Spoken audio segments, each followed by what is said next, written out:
Football বিশ্বকাপ বিশ্বের কোটি মানুষের আবেগের নাম। কিন্তু এই আবেগ যখন নিয়ন্ত্রণ হারায়, তখন আনন্দের উৎসব পরিণত হতে পারে শোকের মিছিলে। একটি খেলাকে ঘিরে কত মানুষের প্রাণ হারিয়েছে, কত পরিবার নিঃস্ব হয়েছে, কত তরুণের ভবিষ্যৎ অন্ধকারে হারিয়ে গেছে।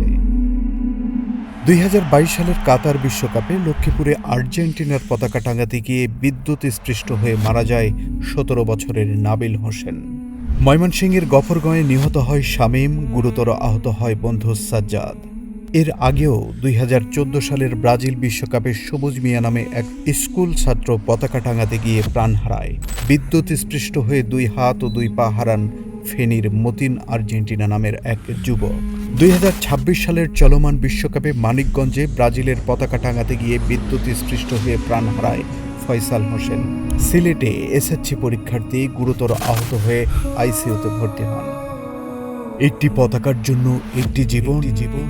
খেলাকে কেন্দ্র করে বন্ধুত্ব কখনো কখনো রক্তাক্ত হয়ে ওঠে। চাঁদপুরে আর্জেন্টিনা ও মেক্সিকো ম্যাচ নিয়ে তর্কের জেরে 16 বছরের মেহেদী হাসান ছুরিকাঘাতে নিহত হয়। 2026 সালের বিশ্বকাপেও হবিগঞ্জে সমর্থকদের সংঘর্ষে আহত হন কয়েক ডজন মানুষ। বিশ্বকাপ শুধু আনন্দই আনে না, অতিরিক্ত আবেগ কখনো প্রাণঘাতীও হয়ে ওঠে। সিলেটের জয়ব্রত ভট্টাচার্য 2022 সালে আর্জেন্টিনার জয়ের উল্লাস করতে গিয়ে হৃদরোগে আক্রান্ত হয়ে মারা যান। জুয়া ও আর্থিক ধ্বংস। খেলাকে কেন্দ্র করে আরেকটি বড় বিপদ, অনলাইন জুয়া, আর্থিক ধ্বংস। স্ত্রীর দ্বারা এনজিও থেকে 50,000 টাকার ঋণ নিয়ে আর্জেন্টিনার এক ভক্ত সেজেছেন নিজে, সাজিয়েছেন ভ্যান রিক্সা, সেই সাথে কিনেছেন 16টি বড় বড় আর্জেন্টিনার পতাকা। এটা তো সামান্য বিষয়। বাংলাদেশে ক্রিকেট ও ফুটবল ম্যাচ ঘিরে বহু মানুষ লাখ লাখ টাকা হারিয়ে নিঃস্ব হয়েছেন। বিশ্বের বড় বড় জুয়ার বোর্ডগুলো হাতিয়ে নিচ্ছে এসব অর্থ। আর এই অবস্থা শুধু বাংলাদেশে নয়, বিশ্বের উন্নত দেশগুলোতেও এর ভয়াবহতা বিরাজ করছে। গবেষণা কি বলছে?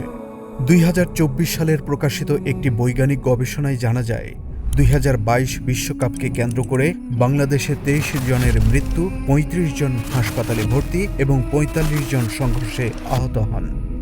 অধিকাংশ মৃত্যুই পতাকা টানানো, হৃদরোগ এবং সমর্থকদের সংঘর্ষের ফলে হয়েছে।